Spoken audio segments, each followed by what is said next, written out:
لیکن احمد کمال یہی ایک جواب دیتا تھا، پہلے فرض پورا کریں گے۔ لڑکی نے 2-3 بار اس خدشے کا بھی اظہار کیا تھا کہ اس کے ساتھ دھوکہ ہوگا۔ احمد کمال ابھی ایک ہاتھ دور ہی رکھنے کی کوشش کر رہا تھا۔ اس دوران لڑکی کے دل سے دہشت اتر گئی تھی اور اب وہ ہوش مندی سے سوچنے کے قابل ہو گئی تھی۔ اس رات وہ اور احمد کمال برآمدے میں سوئے ہوئے تھے۔ باہر ایک سپاہی پہرے پر کھڑا تھا۔ آدھی رات سے کچھ دیر پہلے پہرہ دار مکان کے ارد گرد گھومنے کے لیے آہستہ آہستہ چلا تو کسی نے پیچھے سے اس کی گردن بازو میں جکڑ لی۔ فوراً بعد اس کے منہ پر کپڑا باندھ دیا گیا۔ ہاتھ اور پاؤں بھی رسیوں میں جکڑے گئے۔ وہ 4 آدمی تھے۔ مکان کا دروازہ اندر سے بند تھا۔ ایک آدمی دیوار سے پیٹھ لگا کر کھڑا ہو گیا، دوسرا اس کے کندھوں پر چڑھ کر دیوار پھلانگ گیا۔ اندر سے اس نے دروازہ کھول دیا۔ باقی 3 آدمی بھی اندر چلے گئے۔ ایک جو سب سے زیادہ قوی ہیکل تھا، اس نے لڑکی کے منہ پر کپڑا باندھ دیا۔ لڑکی کے جاگنے تک اس نے لڑکی کو دبوچ لیا اور اٹھا کر کندھے پر ڈال لیا۔ 3 آدمیوں نے احمد کمال کو رسیوں سے جکڑ کر اور منہ پر کپڑا باندھ کر پلنگ پر ہی پڑا رہنے دیا۔ اسے مزاحمت کی بھی مہلت نہ ملی۔ باہر جا کر انہوں نے لڑکی پر کمبل ڈال دیا تاکہ کوئی دیکھ لے تو اسے پتہ نہ چل سکے کہ اس آدمی کے کندھوں پر لڑکی ہے۔ شہر سے 4-5 میل دور فرعونوں کے وقتوں کی ایک بہت ہی وسیع و عریض اور بھول بھلیوں جیسی عمارت کے کھنڈر تھے۔ ان کے متعلق لوگ بہت سی ڈراؤنی باتیں کیا کرتے تھے کہ عمارت کے اندر ایک بلند چٹان ہے۔ اس چٹان کو کاٹ کر بہت سے کمرے اور ان کمروں کے نیچے بھی کمرے بنے ہوئے تھے۔ ان کے اندر وہی جا کر واپس آ سکتا تھا جو ان سے واقف تھا۔ بہت مدت سے کسی نے ان کھنڈروں کے اندر جانے کی جرأت نہیں کی تھی۔ مشہور ہو گیا تھا کہ اندر جنوں بھوتوں کا بسیرا ہے۔ اندر سانپوں کا بسیرا تو ضرور ہی تھا۔ سانپوں کے ڈر سے کوئی اس کھنڈر کے قریب سے بھی نہیں گزرتا تھا۔ بڑی خوفناک کہانیاں سنائی جاتی تھیں۔ اس کے باوجود یہ 4 آدمی جو لڑکی اغوا کر کے لے گئے تھے ان کھنڈروں میں داخل ہو گئے اور داخل بھی اس طرح ہوئے جیسے یہی ان کا گھر تھا۔ وہ غارنما کمروں، غلام گردشوں اور اندھیری گلیوں میں سے بغیر رکے گزرتے گئے۔ آگے مشلوں کی روشنی تھی۔ ان کے قدموں کی آہٹوں سے چمگادڑ اڑتے اور پھڑپھڑاتے تھے۔ چھپکلیاں اور رینگنے والی کئی چیزیں ادھر ادھر بھاگتی پھر رہی تھی۔ اندر مکڑیوں کے جالے اور کائی بھی تھی۔ وہ چٹان میں بنے ہوئے ایک کمرے سے داخل ہو گئے۔ وہاں ایک آدمی مشل لیے کھڑا تھا جو ان کے آگے آگے چل پڑا۔ آگے سیڑھیاں تھیں جو نیچے اترتی تھیں۔ وہ سب نیچے اتر گئے اور ایک طرف مڑ کر ایک وسیع کمرے میں داخل ہو گئے۔ وہاں فرش پر بستر بچھا ہوا تھا۔ اس کے ساتھ بڑی خوشنما دری رکھی تھی۔ کمرہ سجا ہوا تھا۔ لڑکی کو بستر پر ڈال کر اس کے منہ سے کپڑا کھول دیا گیا۔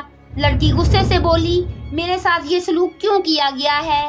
میں مر جاؤں گی، کسی کو اپنے قریب نہیں آنے دوں گی۔ اگر تمہیں وہاں سے اٹھوا نہ لیا جاتا تو کل صبح تمہیں جلاد کے حوالے کر دیا جاتا۔ ایک آدمی نے کہا، میرا نام فیض الفاطمی ہے، تمہیں میرے پاس آنا تھا۔ باقی 2 کہاں ہیں؟ تم اکیلی کیسے پکڑی گئی ہو؟ رجب کہاں ہے؟ لڑکی مطمئن ہو گئی اور بولی، میں خدا کا شکر بجا لاتی ہوں جس نے مجھے بڑی بڑی خوفناک مصیبتوں سے بچا لیا۔ میں منزل پر پہنچ گئی ہوں۔ اس نے فیض الفاطمی کو رجب، حبشیوں، آندھی، 2 لڑکیوں کی موت اور احمد کمال کے ہتھے چڑھ جانے کی ساری کہانی سنا دی۔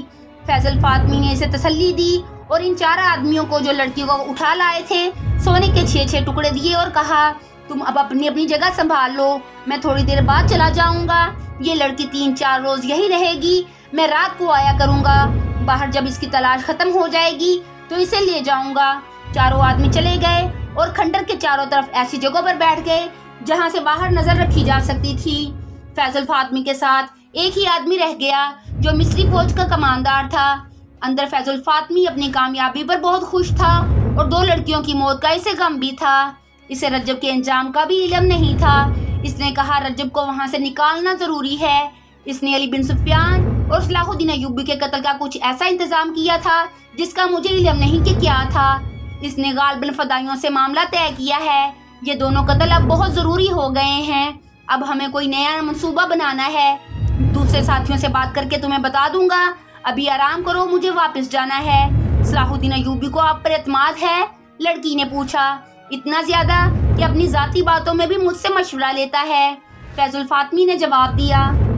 مجھے پتا چلا ہے کہ اعلیٰ حکام میں صلاح الدین ایوبی کے وفاداروں کی بہت زیادہ تعداد ہے، لڑکی نے کہا، اور فوج بھی اس کی وفادار ہے۔ یہ صحیح ہے، کماندار وہاں موجود تھا، بولا، اس کا سراغ رسانی کا محکمہ بہت ہوشیار ہے، جہاں کوئی سر اٹھاتا ہے اس کی نشاندہی ہو جاتی ہے۔ اعلیٰ حکام میں 2 اور ہیں جو صلاح الدین ایوبی کے خلاف کام کر رہے ہیں، ان کے نام آپ کو محترم فیض الفاطمی بتا سکیں گے۔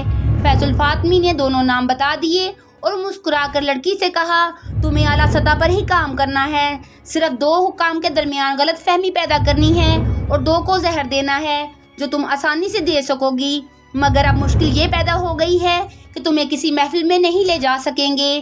تم پردہ نشین مسلمان لڑکی کے بھیس میں کام کرو گی ورنہ پکڑی جاؤ گی۔ ہو سکتا ہے میں تمہیں واپس فلسطین بھیج دوں اور کسی اور لڑکی کو بلا لوں جسے یہاں کوئی پہچان نہ سکے۔ آگے کیا ہوا ہم آپ کو بتائیں گے ہمارے نیکسٹ پارٹ میں، تو پیارے ناظرین ہمارے ساتھ رہیے گا کیونکہ داستان ابھی جاری ہے۔